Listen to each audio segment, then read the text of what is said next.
नमस्कार, आप देख रहे हैं जी न्यूज पर बहस का नंबर 1 शो ताज ठोक के, और मैं हूं आपके साथ अनुराग मुस्कान। देखिए, आरजेडी के एमएलसी ने एक बार फिर बोला है, फिर उन्हीं कारी सोहेब का बयान सामने आया है। फिर से बयान विवादित है। इस बार टारगेट पर यूपी के सीएम योगी आदित्यनाथ भी है। सवाल है कि योगी को टारगेट करके किसे मैसेज दिया जा रहा है, और अगर किसी वर्ग को मैसेज दिया भी जा रहा है तो कारी की इस स्क्रिप्ट के पीछे कौन है? वक्फ कानून को फाड़ने का बयान कारी सोहेब ने दिया, फिर तेजस्वी ने दिया, और उसके बाद गठबंधन के तमाम दलों ने उनसे सहमति भी जता दी। ऐसे में सवाल है कि यह सब कुछ क्या एक रणनीति का हिस्सा है, और बिहार के चुनाव पर इसका असर क्या हो सकता है?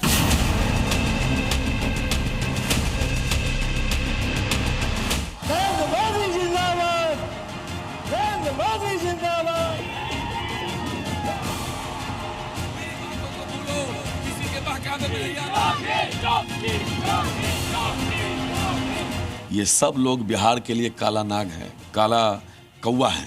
भाजपा के बिसले दांत को तोड़ने का मादा किसी में है तो लालू यादव, तेजस्वी यादव जी में है।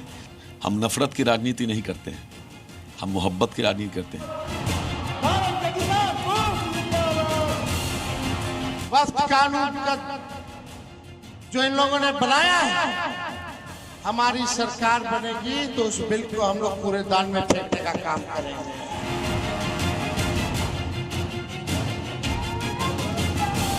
काला नाग और काला कौवा जैसी भाषा बोलकर ये लोग खुद अपनी मानसिकता का अस्तर दिखा रहे हैं। बीजेपी के विषैले दांत तोड़ने की बात करने वाले ये लोग भूल गए हैं कि बीजेपी का हर कार्यकर्ता राष्ट्रवाद और जनसेवा की ताकत से बना है, इसे कोई तोड़ नहीं सकता।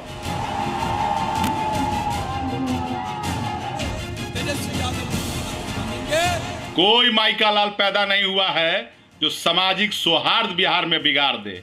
लालू जी 15 वर्षों तक बिहार का नेतृत्व किए, ठग लिए अल्पसंख्यकों को, तो आपको कुछ देने वाले हैं भाई तेजस्वी जी। सुप्रीम कोर्ट कितनी बार लथाड़ चुकी है यूपी सरकार को? क्या ये लोग बात मान रहे हैं? योगी जी तो रोज संविधान को तार तार कर रहे हैं। अपराधी पे बुलडोजर चल गया, इसलिए हम लोग बुलडोजर बाबा बोल रहे हैं। एक बार बाबा को आना जरूरी है, पड़ेगा। एक बार बाबा को बुला दीजिए। बाबा का बहुत डिमांड हरिनगर में और जरूरत भी है। यूपी की तरह यहाँ भी अपराधी पर, भ्रष्टाचारी पर बुलडोजर चले, बुलडोजर चले। जिंदाबाद।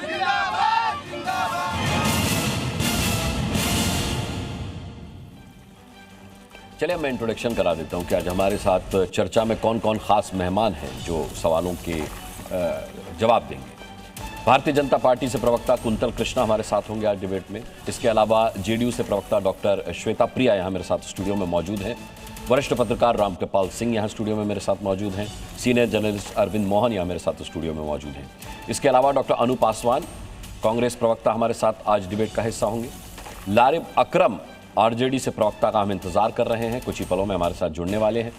और वीआईपी विकासशील इंसान पार्टी की प्रवक्ता प्रिया सिंह हमारे साथ आज इस डिबेट का हिस्सा होंगी। तो चलिए चर्चा की शुरुआत करते हैं। सबसे पहले अरविंद मोहन जी, जब कारी सोहेब का बयान आया तो मुझे लगा कि इन्होंने फंसा दिया तेजस्वी यादव को, लेकिन फिर मैंने देखा कि सोहेब के ही लाइन और लेंथ को फॉलो किया खुद तेजस्वी यादव ने भी। तो आप क्या मानते हैं? आप खुद बिहार से हैं, आपकी बिहार पॉलिटिक्स पर बड़ी पैनी नजर रही है, इसलिए मैं सबसे पहले चाहता हूं कि आप अपना आकलन प्रस्तुत करें कि ये जो संविधान के जो रक्षक हैं, ये कानून को, संविधान से बने कानून को फाड़ने की बात कर रहे हैं, डस्टबिन में फेंकने की बात कर रहे हैं, ये कहीं सेल्फ गोल तो साबित नहीं हो जाएगा? देखिए, ताली एक हाथ से नहीं बजती है, और अगर योगी की पॉलिटिक्स बहुत फल फूल रही है या बीजेपी इतना हिम्मत कर सकती है कि 18% वोट होने के बाद भी एक भी मुसलमान को टिकट न दे और तब भी जीत जाए, खाली टिकट का मामला नहीं है, फिर भी जीत जाए चुनाव, तो ये फिर दूसरा पक्ष भी उसका है। और तो मतलब वो कानून फाड़ेंगे? वही तो दूसरा पक्ष जो है वो अपना खेल लगातार करता जा रहा है।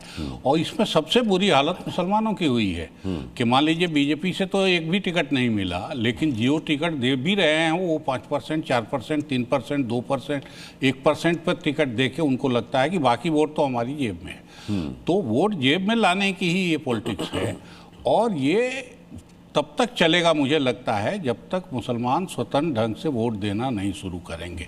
जब तक वो भी हाँके जाने वाले पोजीशन में होंगे कि कोई उनको हाँक रहा है और कोई, क्योंकि मुझे लगता है कि हम सब जातियों का इतिहास जानते हैं, हिंदू का इतिहास देख रहे हैं, कोई जाति का लीडर इतना बेईमान नहीं होता जितना मुसलमानों का लीडरशिप है।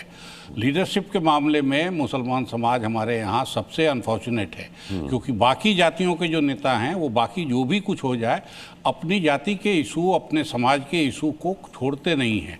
इसमें ट्राइबल लोगों का भी मैं कहूँगा कि ट्राइबल लोग भी फॉर्चुनेट हैं कि उनके नेता सब अपमान मान सह के भी अपने ग्रुप का इशू जब आता है तो खड़े होते हैं।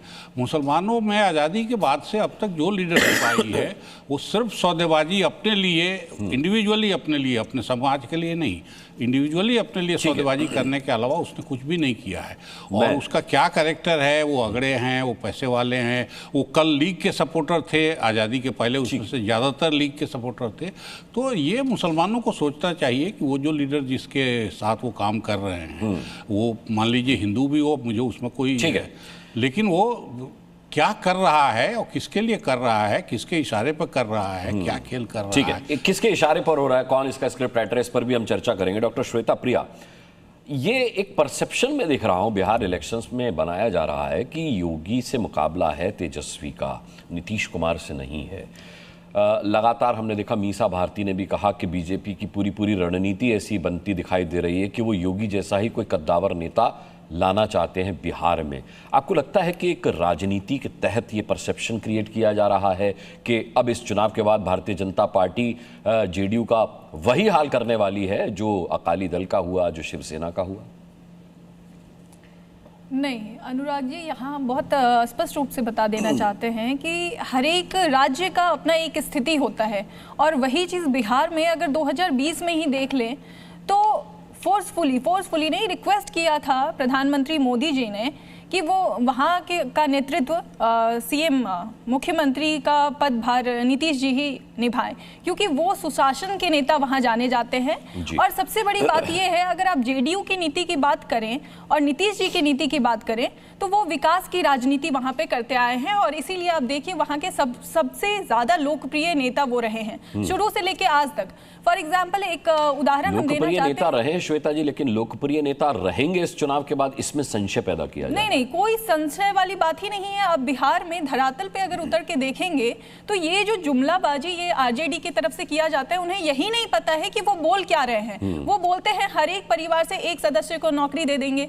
उन्होंने 1995 में भी यही चीज वादे किए थे कि हर एक परिवार से हम एक लोगों को नौकरी दे देंगे और हर एक 300 लोगों पे एक हॉस्पिटल खुलवाएंगे। अब वो वैसी बातें, नौकरी तो नीतीश कुमार भी देने लगे। नहीं, वो उन्होंने रोजगार की बात की है। बिल्कुल, अगर 7 निश्चय योजना उनका देखे 2015 का 2020 का, तो हर एक निश्चय जो भी उन्होंने किया, जो भी निश्चय किया था उन्होंने सारा निभाया है। अगर उसका उदाहरण देखिए, उन्होंने 7 निश्चय योजना पार्ट 1 में उन्होंने बोला था आरक्षण हम देंगे महिलाओं को, और देख लीजिए 2016 में सरकारी नौकरियों में 35% आरक्षण दिया है उन्होंने, जिसकी वजह से बिहार एक पहला राज्य है जहां पे नारियों की स्थिति पहले इतनी खराब होती थी 2005 से पहले, और अब अगर देख लीजिए वहां पे सबसे ज्यादा महिला पुलिसकर्मी हैं। अब ये सब अगर नहीं दिख रहा है किसी को, या फिर जो विपक्ष के लोग हैं सिर्फ बिना तथ्य के कटाक्ष करने चले आते हैं। दूसरा, उन्होंने ये भी बोला था 300 फैमिली पे हम एक हॉस्पिटल बनवाएंगे। अब वो इतना इलॉजिकल बात करते हैं कि अगर देख ले तो आज आके वो बोल देंगे वो हर एक घर में एक स्कूल खोल देंगे और हर एक घर में स्वास्थ्य व्यवस्था बना देंगे, मीन्स हॉस्पिटल खोल देंगे। उनके वक्त में हॉस्पिटल में देखा जाए स्वास्थ्य केंद्र पे सिर्फ 39 लोग जाते थे प्रत्येक दिन, और अगर अभी देख लें तो 1200 से ज्यादा लोग प्रत्येक दिन जाते हैं। तो एक तो स्टेटमेंट की बात रही, मुसलमानों की बात यहाँ पे करते हैं, या फिर इतना गंदा स्टेटमेंट यूज करते हैं, वक्फ का जो भी एक्ट आया है हम फाड़ के फेंक देंगे। कभी उनके लालू प्रसाद जी के पैरों के तले रहते हैं, पैरों के पास रहते हैं अंबेडकर जी, और वो बोलते हैं संविधान। ना तो उनको संविधान पे विश्वास है, ना ही अपने देश की जनता पे विश्वास है। वो अराजकता फैलाने वाली पार्टी है। और अगर स्टेटमेंट की हम बात करते हैं, वो बोलते हैं फाड़ के फेंक देंगे, कहने का मतलब है उनको सुप्रीम कोर्ट पे भी यकीन नहीं है। चलिए, सरकार ने निकाला था एक्ट बनाने का अधिकार। ठीक है श्वेता जी, मैं आता हूं। लारिब अकरम हमारे साथ हैं। लारिब अकरम, जिस तरीके से श्वेता ने सवाल उठाया कि भाई आपको कोर्ट पर, माननीय अदालत पर भी भरोसा नहीं है, आप एक कानून को फाड़कर फेंकने की बात कर रहे हैं, आप देश को लोकतांत्रिक तरीके से चलाना तो चाहते हैं, इस बात का आप हल्ला तो कर रहे हैं अपनी जनसभाओं में, आप संविधान की रक्षा की बात तो कर रहे हैं, लेकिन उसी का हिस्सा है कानून जिसे आप डस्टबिन में भी फेंकने की बात कर रहे हैं। तो कहीं ऐसा तो नहीं है कि जनता, इससे जो मैसेज मैंने लिया है वही ले ले बिहार की जनता, कि भाई ये कैसा संविधान, ये कैसा लोकतंत्र की रक्षा करने का दावा है जिसमें आप एक कानून को, एक सर्वसम्मति से पास कानून को, संविधान सम्मत कानून को फाड़ करके डस्टबिन में फेंकने की बात कर रहे हैं, जिसपे सर्वोच्च न्यायालय ने मुहर लगा दी। लारिब अकरम। आदाब अनुराग जी और सभी पैनलिस्टों को, और जो भी आपके दर्शक हैं सबको छठ का बहुत बहुत बधाई जी, सबको मुबारक। मैं अपनी जो जेडीयू की प्रवक्ता साथी अभी बोल रही थी, मैं उनको बस ये जवाब देना चाहूँगा, देश में कई कानून बनते हैं, कई बार कई तरह के बिल पास होते हैं और आपने देखा होगा, और कई बिल पास हो जाने के बाद, कानून के रूप में शामिल हो जाने के बाद भी उसको सरकार घुटने के बल पे आ जाती है, वापस लेना पड़ता है जी। आपने किसान बिल देखा, आपने उससे पहले भूमि अधिकरण बिल जो आया था 2015-16 में आपने देखा, उससे पहले कई सारे बिल्स आए, कई सारे बिल वापस होते हैं, कानून निरस्त होती है, रिव्यू के लिए जाता है। कानून जो आया, जो कथित तौर पे जो आप कह रहे हैं, जो साथी सवाल उठा रहे हैं, वो कोई कितने सारे प्रक्रिया को पूरा करके आए ये भी आप बेहतर जानते हैं। जिस समुदाय से आप ला रहे उससे कंसेंट आपने नहीं लिया। जब आपको बोला जा रहा था डिमांड की स्टैंडिंग कमेटी में भेजने का पार्लियामेंट में, आपने उस समय नहीं, ये तो आप गलत जानकारी फैला रहे हैं। लारिब अकरम, कंसेंट नहीं लिया, कैसे बात कर रहे हैं आप? कंसेंट नहीं लिया, किसका कंसेंट नहीं लिया? वेबसाइट के थ्रू कंसेंट लिया गया, ऑल पार्टी मीटिंग हुई उसमें कंसेंट लिया गया, कमाल कर रहे हैं आप। सभी के कंसेंट से ऑल पार्टी मीटिंग में हमारे पॉइंट्स कहाँ माने गए? नहीं अनुराग जी मैं भ्रम जानकारी नहीं देता, मैं बहुत तथ्यों के साथ बात करता हूँ। हमारे जो पॉइंटर्स थे, हमने और भी जो बातें उसमें रखी हैं इंस्टीट्यूशंस को लेकर, मैं आ रहा हूँ कुंतल जी आपके पास, वो बात नहीं आई, ठीक है, वो बात नहीं, और आपने अपने हिसाब से इम्पोज किया। उसका विरोध कई सारे कानूनों का हुआ और कई सारे कानून आपको वापस लेने पड़े हैं और आप लेंगे आने वाले दिनों में। मैं उम्मीद करता हूं कि जो आपने 4 लेबर कोड के साथ छेड़छाड़ किया, जो लेबर लॉज के साथ आपने खिलवाड़ किया, वो भी आपको वापस लेना चाहिए। मजदूरों के हितों का नहीं है, और जो भी कानून बनता है अगर वो जन कल्याणकारी नहीं है, नागरिकों के हितों का नहीं है, वो कॉर्पोरेट्स के लिए और बाकी दूसरी ताकतों के लिए अगर ध्यान में रख के किया जा रहा है, या ध्रुवीकरण को ध्यान में रखकर अगर लाया जा रहा है, तो उसका बिल्कुल विरोध होता है और होता रहा है। तो नया और पहली बार नहीं है। तो आवाम इसको जानती है, आवाम बहुत ईमानदार है और आवाम बहुत ढंग से जानती है। ठीक है, मैं लारिब अकरम लौटूंगा आपके पास। कुंतल कृष्णा हमारे साथ भारतीय जनता पार्टी से। कुंतल जी, एक तो लारिब अकरम ने जो बात कही है उसका भी जवाब दीजिएगा, और मेरा अपनी तरफ से ये सवाल है आपसे कि ये बिहार इलेक्शंस जो है, ये नीतीश वर्सेस तेजस्वी के बजाय योगी वर्सेस तेजस्वी क्यों होता जा रहा है? ये कौन कर रहा है और क्यों कर रहा है? अनुराग जी, एक तो जहां तक मेरी समझ है कि हम आज वक्फ बिल की निटिग्रिटीज पे चर्चा करने नहीं आए। वो जो मंच था जिसपे तेजस्वी खुद मौजूद थे, और कारी सोएब कोई आम वर्कर नहीं है ना, कारी सोएब आरजेडी के विधायक हैं, लेजिस्लेचर हैं, उनके ऊपर कानून बनाने और कानून की रक्षा करने की जिम्मेदारी है। कारी सोएब ने क्या कहा कि हम वक्फ और सारे कानून फाड़ के फेंक देंगे। अरे भाई, ये तो आरजेडी का चाल चरित्र और चेहरा है। राष्ट्रीय जनता दल कहां यकीन करती है नियम कानून में? राष्ट्रीय जनता दल का मतलब है गुंडा, बदमाश और अपराध का कानून। कौन से कानून में कभी राष्ट्रीय जनता दल ने अपना यकीन कराया है? तो कारी सोएब के जो अल्फाज निकले वो तो वही असली अल्फाज थे जैसा राष्ट्रीय जनता दल सोचती है। भाई 15 साल सरकार में रहे ना हम, 15 साल सवाल उठता है कि भाई आप क्यों वापस चले जाते हैं 2005 में? इतिहास आईना होता है। 15 साल में आप सरकार में थे ना, आपने ऐसा कब कानून का, ये तो हम खूब जानते हैं कि अगर आप सरकार में आ गए तो आप कायदे कानून को तो आप सही में उठा के फेंक देंगे। इसमें कौन सी बड़ी बात है? ये तो हम खूब जानते हैं। इसीलिए आपके लेजिस्लेचर पब्लिक मन से ये बात कह रहे हैं। और बात सिर्फ, और वक्फ की जहां तक आप बात कर रहे हैं, तो भाई वक्फ पे तो इतनी बहस हो चुकी है, बात वक्फ की नहीं थी। आप अगर मुस्लिम पोलराइजेशन करना चाहते हैं तो आप तो ये हमेशा से करते आए, इसमें नई कौन सी बात है? उस पे क्या इसमें बोलेंगे नई आप? कौन सी बात है? बहन प्रिया जी डिबेट के कुछ नियम होते हैं, प्लीज नहीं, बिल्कुल मैं आपका इस वक्त चीज आएगा, से आप बोलेंगी। सहमत हूं, लेकिन भाई अपनी राजद और कांग्रेस, ठीक है प्रिया जी, मैं आता हूं आपके पास। राजद और कांग्रेस मुसलमानों को आज तक सिर्फ और सिर्फ एक वोट बैंक की तरह इस्तेमाल करते आई है। और मैं इसका आपको लाइव एग्जांपल देता हूं। मुझे पता है लारी साहब अभी टोकनिज्म की बात करने लग जाएंगे कि भाई ये तो पॉलिटिकल टोकनिज्म है कि हम कानून फाड़ के फेंक देंगे। इसी पॉलिटिकल टोकनिज्म के तहत ना, इसी टोकन की पॉलिटिक्स के तहत ना, पहला आपने अपना सिंबल मुसलमान को दिया, पर आपने किसको दिया? आपने दिया शहाबुद्दीन के बेटे को, आपने दिया ओसामा को। शहाबुद्दीन जो कि दहशत का दूसरा नाम था, शहाबुद्दीन जो कि लॉलेसनेस का दूसरा नाम था, शहाबुद्दीन जो कि जंगल राज का दूसरा नाम था, उसके बेटे को आपने दिया। पूरे बिहार में आपको कोई सियासी आदमी नहीं मिला था, पहली बार जो आदमी चुनाव लड़ रहा है, क्योंकि आप एक मैसेज देना चाहते हैं अपने वर्करों में कि हम अगर आ गए तो फिर से वही मुखे कानून हो जाएगा। अब बात जहां तक रही अनुराग जी आपके सवाल की, पहले महिला योगी जी हमारे एक वरिष्ठ नेता हैं, हमारे उत्तर प्रदेश के मुख्यमंत्री हैं। हमारे नेता अगर बिहार में आ रहे हैं, और उत्तर प्रदेश ने बड़ा अच्छा एग्जाम्पल सेट किया है किस तरीके से कानून का राज स्थापित किया जाए, और बिहार में भी हमने वही किया। 2005 में अनुराग जी आप अपनी टीम से पूछें, शाम के 5:15 हो रहे हैं, आज छठ का दिन है, लोग जल्दी घर पहुंच जाना चाहते थे 2005 से पहले, छठ के दिन भी, जबकि कहा जाता है कि छठ में किसी के घर पे कुंडी नहीं लगती है, उसके बाद भी। और आज आप अपने रिपोर्टर साहब से जो यहाँ बिहार घूम रहे हो पूछ लें, बिहार के किसी इलाके में रात के 2 बजे भी अगर वो ट्रेवल कर रहे हो और किसी ने हाथ देकर रोक दिया तो मैं राजनीति छोड़ दूंगा।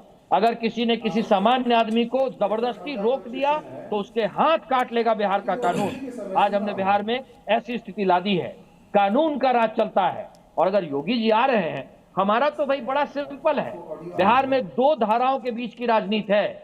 एक धारा है विकास और सुशासन की, और दूसरी धारा है जिसने 15 साल में जंगल राज स्थापित किया।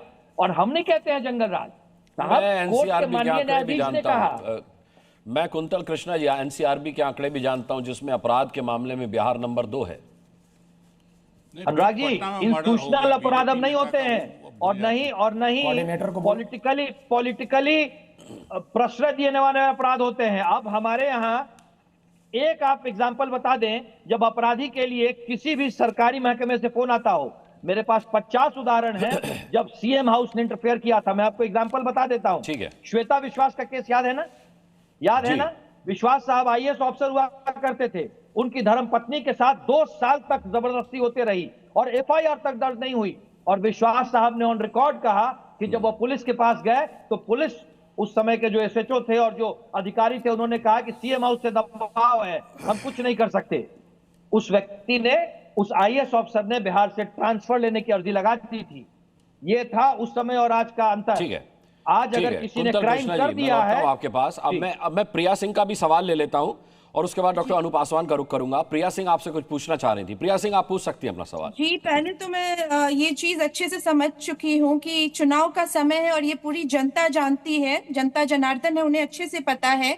ये बात कर रहे थे कि जंगल राज की, तो मैं पूछना चाहूंगी, क्या अभी ये गुंडा राज नहीं है? इनके नाक तले इनके सरकार एनडीए है इतने वर्षों से, फिर भी लोग घुस करके दिन दहाड़े हॉस्पिटल के अंदर हत्या कर देते हैं। मुजफ्फरपुर कांड याद होगा जिसमें कुंतल कृष्णा कह रहे हैं ऑर्गेनाइज्ड क्राइम, जंगल राज में जो ऑर्गेनाइज्ड क्राइम था वो खत्म हो चुका है। अब ये जो अपराध है इन पर भी लगाम लगाने की कोशिश की जा रही है और ये दावा करते हैं कि 72% अपराध में कमी आई है। नहीं, अपराध में कमी आई है ये आप जनता से पूछेंगे ना। आज जनता डरी सहमी बैठी है। और इस बार जब देखिए, मुद्दा ये नहीं है कि धर्म को बीच में लाना है या क्राइम रेट की बात करना है। जब भी मुद्दा भटकाने की बात होती है, ये लोग एक ही टॉपिक ले आते हैं, जंगल राज। तो क्या अभी गुंडा राज नहीं है? पहला सवाल। दूसरी चीज मैं पूछना चाहूंगी, जब भी आज सबसे बड़ी जरूरत है पलायन रोकना और हमारा जो मेन मुद्दा है बेरोजगारी, बेरोजगारी पे जब इनसे बात की जाती है तो ये बोल देते हैं कि अरे अभी तो धर्मों की बात कर लेते हैं। इस तरह की चीजों को लाके जनता को गुमराह करने का काम करते हैं। अब मैं आपसे एक चीज बोलना चाहूंगी जो कि जनता भी पूछना चाहती है कि अभी इन्होंने बोला, एक बहन बोल रही थी कि 35% आरक्षण महिला को मिला। जितनी महिलाओं को मिला, क्या अलग अलग विभागों में उतनी बहाली हुई? क्या उतनी बहाली हुई? और हाँ, एक चीज और बोलना चाहूंगी कि इन लोगों ने कहा कि ये नौकरी हर घर, सरकारी नौकरी कैसे, जो जुमलेबाजी की बात करते, जो कि इनका एजेंडा है। मैं ऐसा कई प्रमाण दे दूंगी। अभी बैठे बैठे जो इन्होंने जुमलेबाजी की है उसके प्रमाण मेरे पास हैं। इनका हमेशा से रहता है, पहले तो जो मैंने बताया, इनका जुमलेबाजी खत्म ही नहीं होता है और झूठ बोलना तो इनका सबसे पहला मुद्दा होता है। एक तो ध्यान भटकाते हैं मेन मुद्दा से, और दूसरी चीज है कि किसी तरीके से सामने वालों के सामने ऐसा शब्द रख दे कि सामने वाला डर करके चुप हो जाए। मैं कई डिबेट्स पे बैठी हूँ, मैं आपको बता रही हूँ भाई साहब, कौन सा शब्द रखा है इन्होंने बिहार में? कोशिश की जाती है जी। प्रिया जी, बिहार में कौन सा शब्द ऐसा रखा है जिससे लोग डर रहे हैं? हमेशा से मैं जितनी डिबेट्स पे बैठी हूँ, तुम चुप रहो, तुम कम बोलो, तुम मत बोलो, इस तरह की चीजें वाइल्ड डिबेट ये सब बोलते हैं जी। ये एनडीए के द्वारा बोली जाती है जी। खैर, मेरी डिबेट में आपको कोई प्रॉब्लम नहीं होगी। कुंतल कृष्णा जी, जवाब दीजिए प्रिया जी की बातों का। प्रिया जी, अब मुझे पता नहीं है कि मेरी बहन बिहार से ताल्लुक रखती है या नहीं, पर ये जंगल राज हमने नहीं बोला था प्रिया जी। आप मेरे सिटीजनशिप पे आप सवाल ना उठाएं जी। प्रिया जी प्लीज मेरी बात सुने, प्लीज मेरी बात सुने, वरना फिर आप अनुराग जी से आप कंप्लेन करेंगे कि चुप रहो वाली बात कह देते हैं। आप मेरी बात सुने। आप हमने अनुराग जी कभी या किसी पॉलिटिकल पार्टी ने जंगल राज नहीं कहा। उस समय के तत्कालीन न्यायाधीश ने बात कही थी। अभी तो थोड़ी देर अरे भाई, आप अनुराग जी आप मेरी तरफ से प्रिया जी को बोलेंगे, मुझे नहीं बोलना पड़ेगा। माननीय अदालत की टिप्पणी थी जंगल राज पर। प्रिया मैं अच्छा, दूसरी बात अनुराग जी, जो पलायन की बात होती है, एक मैं तथ्य और बता देना चाहता हूं, एक तथ्य और मैं बता देता हूं। जब राष्ट्रीय जनता दल की सरकार थी, तेजस्वी के माता पिता की सरकार थी, उस वक्त कुछ फिस्कल ईयर्स ऐसे भी गुजरे थे प्रिया जी और हमारे बाकी साथियों, जब बिहार का जीडीपी माइनस में था, माइनस में, इंडस्ट्री से जीडीपी में कंट्रीब्यूशन माइनस में था, जीडीपी भी माइनस में और इंडस्ट्री का कंट्रीब्यूशन भी माइनस में। वहां से हम बिहार उठा के लाए हैं। तीसरी बात, तथ्य जानने, आंकड़े जानने, 15 साल में प्रिया जी फिर आप बोल रही है, फिर प्रिया जी सुन ले, प्रिया जी प्लीज आप सुने, प्रिया जी आप प्लीज सुने, प्रिया जी प्लीज सुने आप। अनुराग जी आप बोलेंगे या मैं बोलूं? नहीं, प्रिया जी प्लीज आप मेरी बात सुने। प्रिया जी, कुंतल जी की बात खत्म हो जाने दीजिए। मैं फैक्ट दे रहा हूं, मैं आप ही के सवाल का जवाब ले रहा हूं। 15 साल में अनुराग जी, 15 साल में लालू प्रसाद यादव और उनकी धर्मपत्नी यानी तेजस्वी के माता पिता की सरकार ने 15 साल में नौकरियां दी थी 97,000 और हमने, ये आंकड़े मैं बता रहा हूं, हमने 20 साल में नौकरियां दी हैं 18 लाख सरकारी नौकरियां दी हैं। तीसरी बात 3 लाख करोड़ का प्राइवेट इन्वेस्टमेंट अभी हो रहा है, 3 लाख करोड़ का। हम जो बात कह रहे हैं कि 1 करोड़ सरकारी नौकरी और रोजगार देंगे, उसके लिए हमने अपना रोड मैप आपके सामने रखा है। मैं चाहता हूं, ठीक है भाई, तेजस्वी जी और आपके नेता घोषणा कर रहे हैं, कोई बहुत बढ़िया बात है। आप मुझे ये बता दें कि आप जो बात कह रहे हैं कि 2.25 करोड़ नौकरियां हम देंगे और हम जीविका दीदियों को 30-30 हजार रुपए देंगे, तो ये 17 लाख करोड़ रुपए आप लाएंगे कहां से? बिहार का अपना कंट्रीब्यूशन 3,17,000 करोड़ में जानते हैं कितना है? मात्र 70,000 करोड़। बिहार का 3,17,000 करोड़ का बजट है, जो आपके ये जो साथी हैं लालू प्रसाद यादव जी एंड फैमिली का, जो जब सरकार होती थी उस समय मात्र 22,000 करोड़ का बजट था, उसे उठा करके हम लाए हैं 3,17,000 करोड़ पे। बट बिहार का अपना कंट्रीब्यूशन प्रिया जी मात्र 70,000 करोड़ है। आपके नेता जो 17 लाख करोड़ की 2 स्कीम घोषणा कर चुके हैं, प्लीज आप हमें मैनिफेस्टो में उसका रोड मैप बता दें। बिहार जानना चाहता है ना भाई कि आपने जो कहा है वो पैसा कहां से आएगा, ठीक है, आप बताएं, मैं सुनने को तैयार हूं। मैं तो बता रहा हूं, मैं लारे बकरम से इसका जवाब लूंगा, लेकिन उससे पहले हमारे साथ डॉक्टर अनु पासवान भी है कांग्रेस से, उनका भी रुख करता हूं और उसके बाद रामकृपाल जी का रुख करूंगा। डॉक्टर अनु पासवान, ये सवाल आपसे इसलिए क्योंकि राहुल गांधी मोहब्बत की दुकान होने का दावा करते हैं। अब हालांकि आपका लेना देना नहीं है, क्योंकि कारी सोएब आपकी पार्टी से नहीं आते, लेकिन सहयोगी पार्टी से तो आते हैं। देखिए जरा उनकी जुबान सुनिए, कहीं आपको किसी लाइन में मोहब्बत दिखाई दे रही हो तो तो मुझे बताइएगा, और फिर आपकी टिप्पणी चाहूंगा इस लैंग्वेज पर। बीजेपी के दांत विषैले हैं, तेजस्वी विषैले दांत तोड़ सकते हैं, योगी राज में संविधान तार तार, ये सब बिहार के काले नाग हैं, ये सब बिहार के काले कौवे हैं। हम नफरत की राजनीति नहीं करते, ये दंगा फसाद कराने की तैयारी में है। ये किस तरह की जुबान है? क्या आप इसको सेकंड करती हैं? क्या आप मानती हैं कि बिहार में ये सब काले नाग हैं, ये जो है काले कौवे हैं? चलिए, बहुत बहुत धन्यवाद अनुराग जी कि आपने मुझे बोलने का यहाँ अवसर दिया। देखिए अनुराग जी, मैं आपके इन सभी सवालों का बहुत बारीकी से मैं जवाब देना चाहूंगी। पहली बात तो ये है कि बिहार की, अभी हमारे बीजेपी प्रवक्ता जी भी बहुत जोरों शोरों से बोल रहे थे कि बिहार की स्थिति अब बहुत सुधर चुकी है। तो ये तो आंकड़े बताएंगे ना कि बिहार की स्थिति कितनी सुधरी है, कितनी अच्छी हो गई है। और ये तो मुझ पे डिपेंड करता है कि बिहार के युवा इस समय कितना रोजगार पा रहे हैं, नौकरियां पा रहे हैं, बिहार की अर्थव्यवस्था कितनी सुधर चुकी है। और ये सारी चीजें हमारे सरकार की दशा दिखाती है कि जहां पे एक राज्य की अर्थव्यवस्था इतनी निम्न हो चुकी है कि वहां पर 64% की आबादी 6 से 10 लाख तक है। तक मैं राम कृपाल जी का रुख करता हूं। राम कृपाल जी, बिहार की पॉलिटिक्स में ये सब प्रयोग जो हो रहे हैं ये बड़े नॉर्मल है, मतलब ये अपेक्षित है, नॉर्मल से ज़्यादा मैं कहूँगा ये अपेक्षित है। इस तरीके की भाषा शैली सुनने को मिलेगी, ये हमें पहले भी पता था। लेकिन दो बहुत अहम बिंदु हैं। एक तो जो तेवर हैं तेजस्वी यादव के कानून को फाड़ के फेंक दूंगा, डस्टबिन में डाल दूंगा, ये। दूसरा, वो इस बात का जवाब नहीं दे रहे कि लाखों करोड़ों की घोषणाएं उन्होंने कर दी हैं, वो पैसा आपको कहाँ से लाएंगे। तीसरी बात ये कि ये इलेक्शन बिहार में योगी वर्सेस तेजस्वी क्यों बना दिया गया?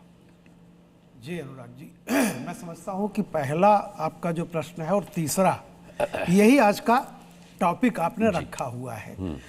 बाकी वो जो नौकरियां देंगे या नहीं वो तो एक अलग का विषय है।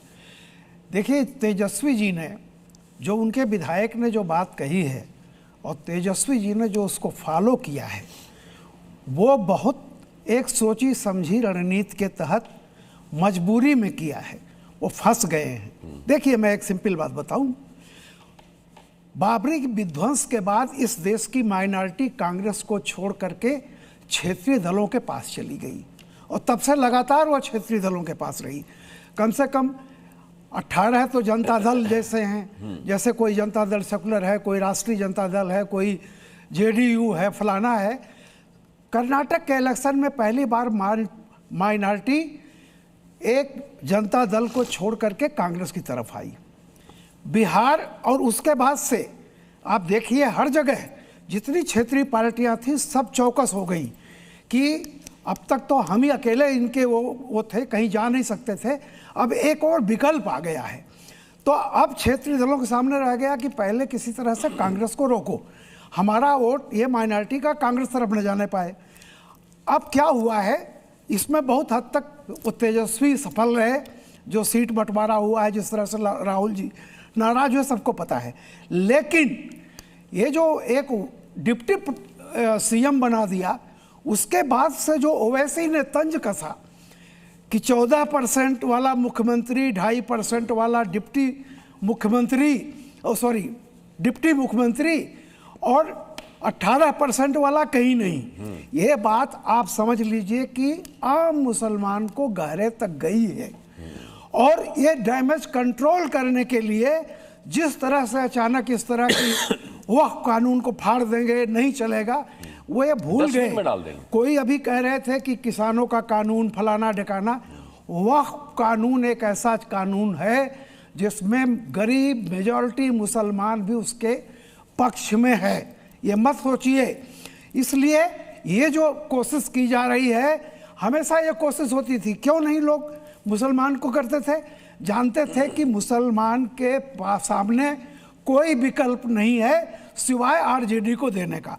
अगर आपने कांग्रेस को रोक दिया तो आरजेडी को देने का सिवा कोई विकल्प नहीं है, क्योंकि माइनॉरिटी ज़्यादातर उसके वोट वहीं जाते हैं जो बीजेपी को हरा सके या बीजेपी के सहयोगी पार्टियों की तरफ नहीं जाते हैं या बहुत मजबूरी में जाते हैं।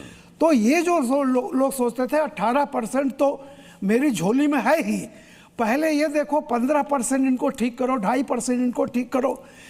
अब चक्कर में ये फंस गए हैं कि अगर शहाबुद्दीन ने जो कह दिया, सॉरी ओवैसी ने जो नारा दिया है, अब पैरेलल पिछली बार का चुनाव देखिए, सीमांचल की सीटों पर कैसे ओवैसी आए थे। तो अब खतरा इनको हो गया है कि किसी तरह से ये माइनॉरिटी वोट का डैमेज कंट्रोल करने की कोशिश हो रही है।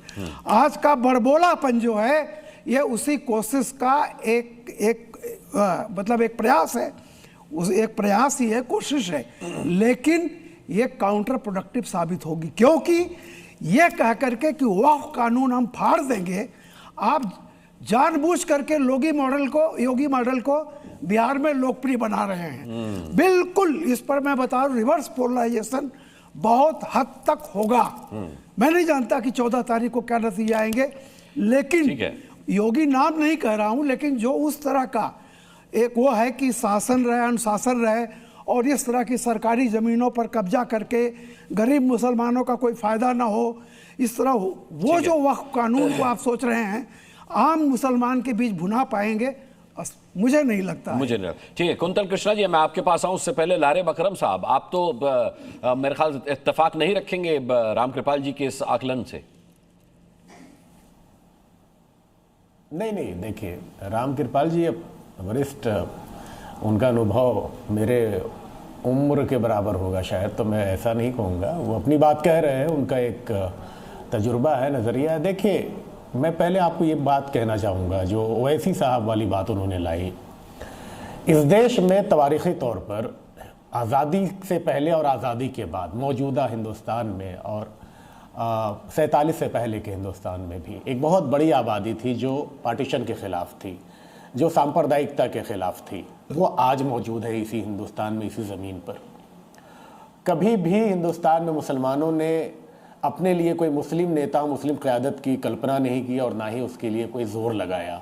और जहाँ भी आए लोग कि मैं मुसलमानों की राजनीति करूँगा, मुसलमान हमारे कॉन्स्टिट्यूएंट के तौर पे होंगे, उनको मुसलमानों ने रिजेक्ट किया। और तमाम ऐसी राजनीतिक पार्टियाँ जो मज़हब की बुनियाद पर और रिलीजियस बेस पर खड़ी हैं, जमात इस्लामी हो या इस तरह की दूसरी जो पॉलिटिकल पार्टियां हैं, लेकिन वो मुसलमानों से ताल्लुक़ रखती हैं, उसको मुसलमानों ने कभी सपोर्ट नहीं किया, वो हमेशा हाशिए पर रही।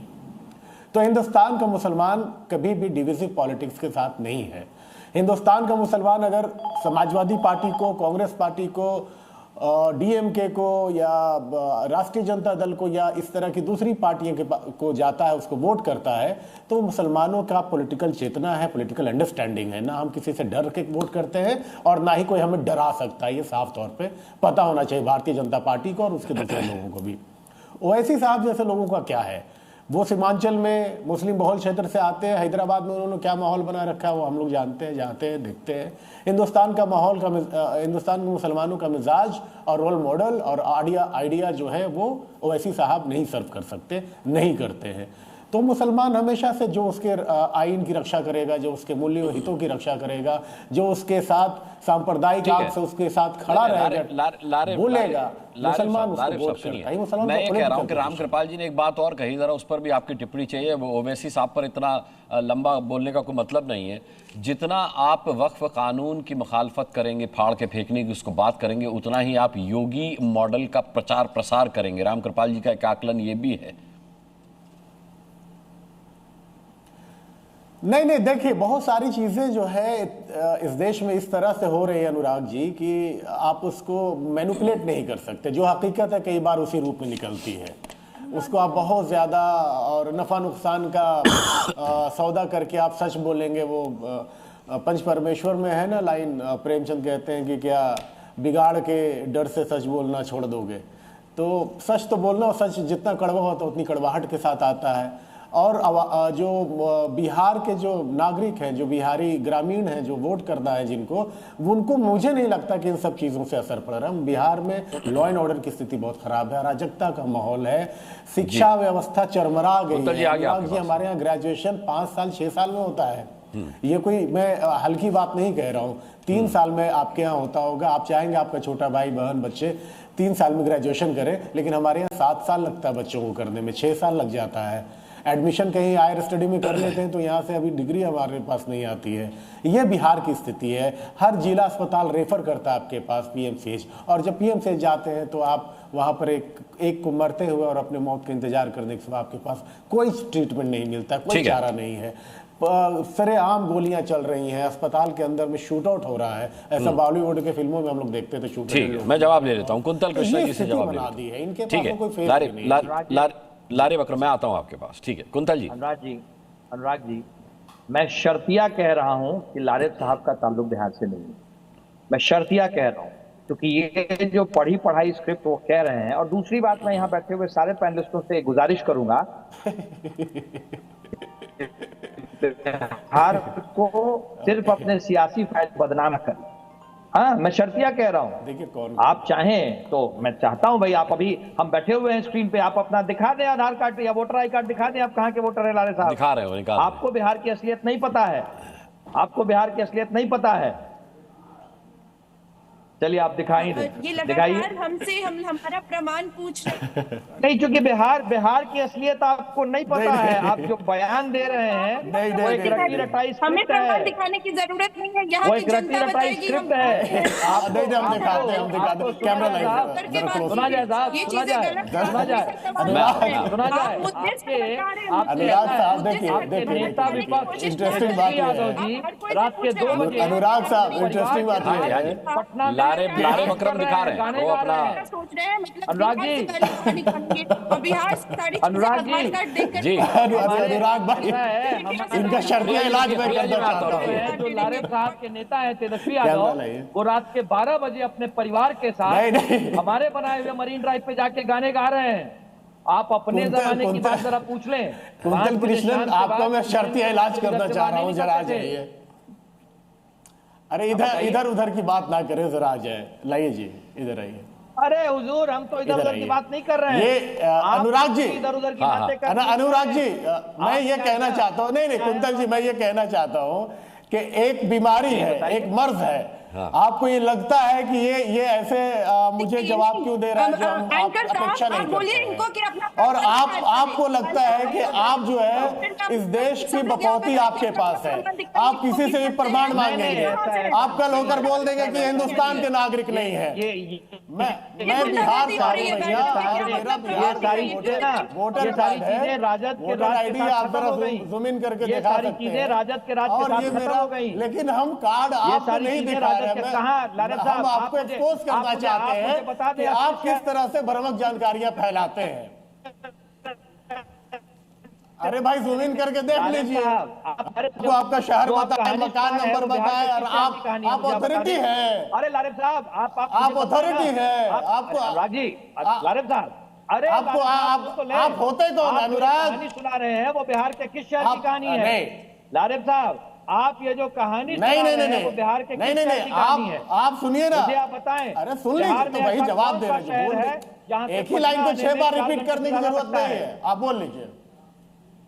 लारेब साहब, मैं बोल लीजिए। एक सवाल पूछ रहा हूँ, आपके नेता तेजस्वी यादव रात के 2 बजे अपने परिवार के साथ गाना गाते हुए, अच्छे से एंजॉय करते हुए नजर आए ना भाई? एक बड़ी बात मैं आपको बता रहा हूं अनुराग जी, सिंह साहब ने जो बात कही उसके आगे की मैं बात बता रहा हूं। ये सारी पार्टियां जो अपने आप को मुसलमानों का ठेकेदार कहती थी, उनको एक और बड़ी परेशानी आ गई है। सुरक्षा और विकास के नाम पे मुसलमान अब भारतीय जनता पार्टी को भी वोट देने लग गया है। कोई मुसलमान दुकानदार नहीं चाहता है कि उसकी दुकानें 7 बजे के बाद बंद हो जाए। हर मुसलमान जो अस्पताल में जाता है, फॉल्स प्रोपेगेंडा मत करें आप, ठीक है? जहां तक आपके नॉन सीरियस बातों का अलग विषय नहीं। अनुराग जी प्लीज, आप ये प्रोपेगेंडा स्प्रेड करने के लिए यहाँ पे अगर शो तो नहीं है। मुसलमानों का वोट बैंक जो एंड ब्लॉक ये अपना बकवास बात है। कोई मुसलमान इस देश का अपना पॉलिटिकल है जितना आप समझ नहीं सकते। हर मतदाता बहुत पॉलिटिकल डिसीजन लेता है। कुंतल जी, आपको पता हो, मुसलमानों को अंडरस्टिमेट मत करिए, हमारी पॉलिटिकल चेतना पर आप प्रश्न मत करिए, हमारी राजनीतिक समझ को आप मत क्वेश्चन करिए। अनुराग जी इनके नेता है लालू प्रसाद यादव। इनके आपसे कोई महत्वपूर्ण बात नहीं जाननी कही थी, इनके नेता ने पार्लियामेंट में ये बात कही थी कि वक्फ के नाम पे जमीनी माफिया तैयार है, वक्फ बोर्ड के नाम पे करोड़ों की जमीनें हथियाई जाती हैं और लालू प्रसाद यादव। आप आज तक एक परीक्षा, एक पेपर नहीं करा पाए बिहार के अंदर में। आप वक्फ पे बात कर रहे हैं और बिल पे बात कर रहे हैं, माफिया पे बात कर रहे हैं। ठीक है, आप डॉक्टर एक पेपर, एक परीक्षा नहीं करा पाए, पेपर नहीं करा पाते हो।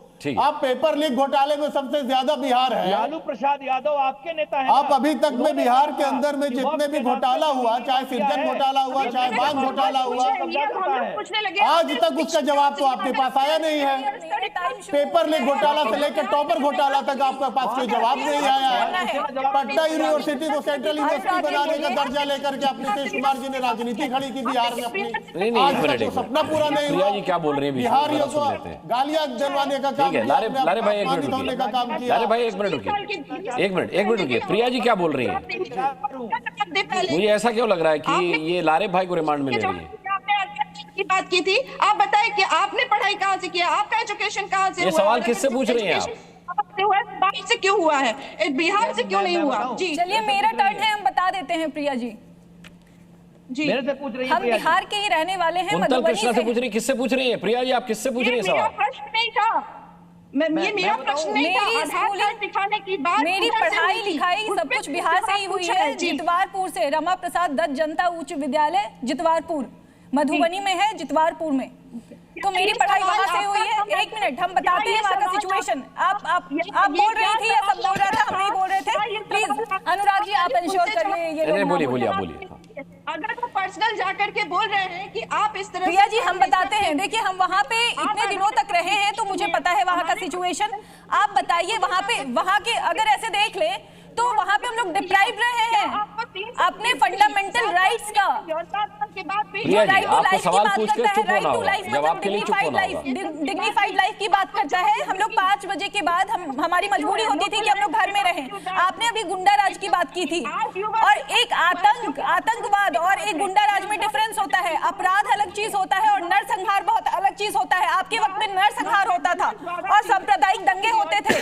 1989 में भागलपुर में नरसंहार हुआ था, सांप्रदायिक दंगा हुआ था। कौन था, किसकी गवर्नमेंट थी? आपकी गवर्नमेंट आई थी, आरजेडी की गवर्नमेंट आई थी 1990 में। 2005 तक क्यों एक्शन नहीं लिया गया, क्यों कार्रवाई नहीं हुआ?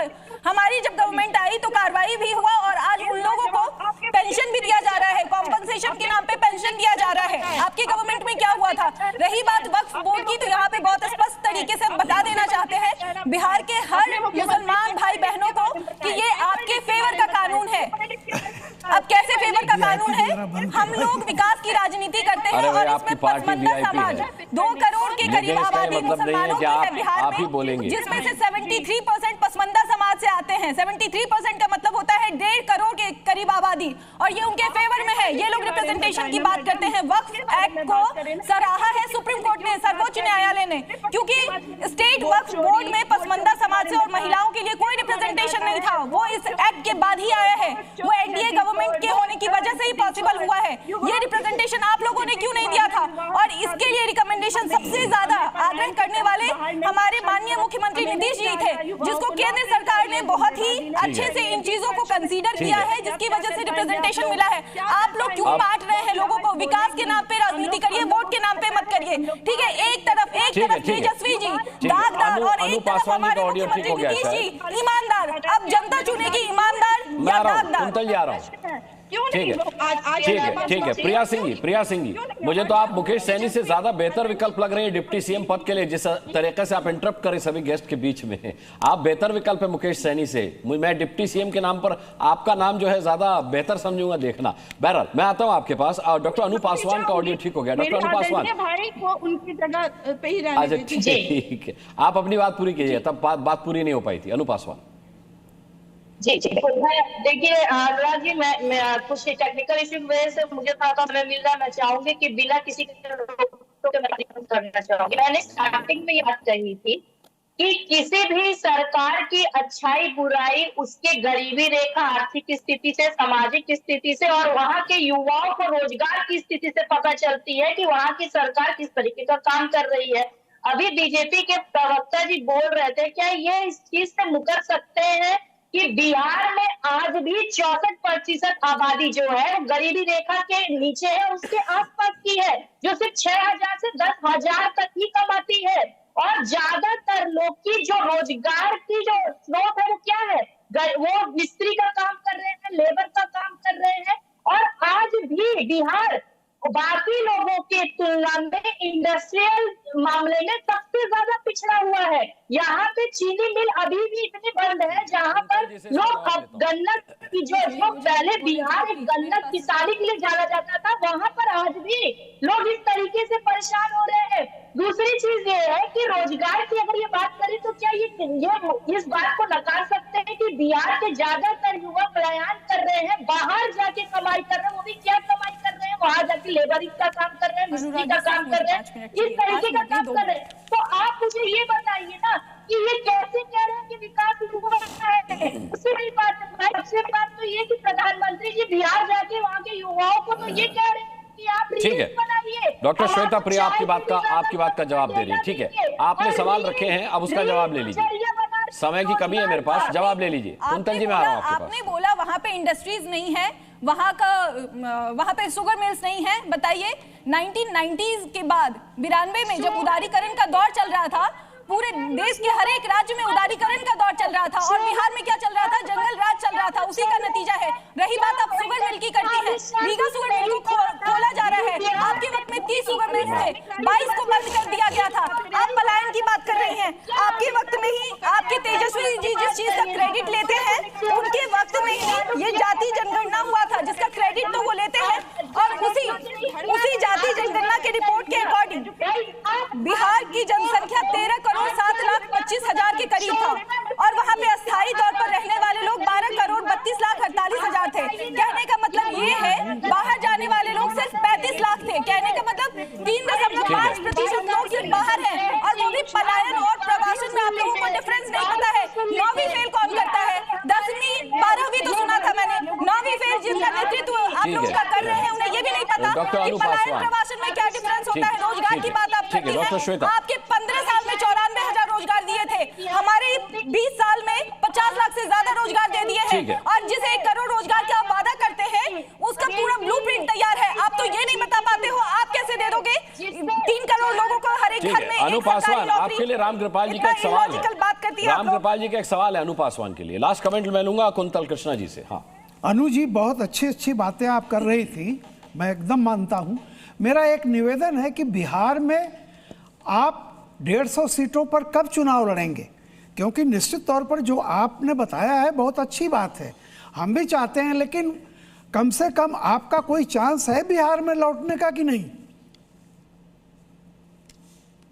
देखिए, आप जो कह रहे हैं, हम लोग महागठबंधन में हैं और महागठबंधन में जो सीटों का बंटवारा होता है वो सहमति से होता है।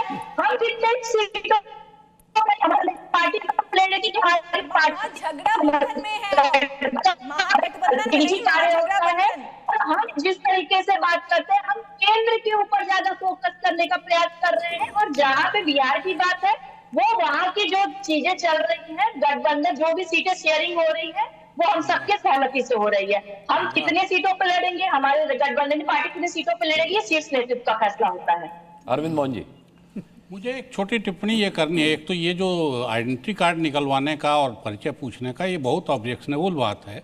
और ये योगी जी के आइडेंटिटी कार्ड लेके बिहार में आते हैं, या हम जब बोल रहे हैं इस स्टूडियो से, आइडेंटिटी कार्ड जी न्यूज़ ने हमारा देखा है और तभी बुलाया है।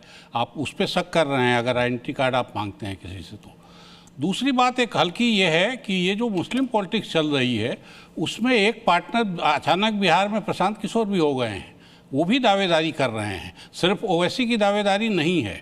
और ये जो बीजेपी बार बार बोल रही है कि वक्फ से मुसलमान फ़ायदे में होंगे, अभी थोड़ा ही दिन हुआ जब ये कहा जा रहा था कि ट्रिपल तलाक के बाद मुस्लिम औरतों की लाइन लग गई है, पिछड़े मुसलमानों की लाइन अब लगने वाली है। तो ये लाइन कब तक लगेगी और कब तक वो एक भी टिकट देंगे और एक भी हिस्सेदारी देंगे? कमी है। एक आखिरी कमेंट कुंतल कृष्णा जी से।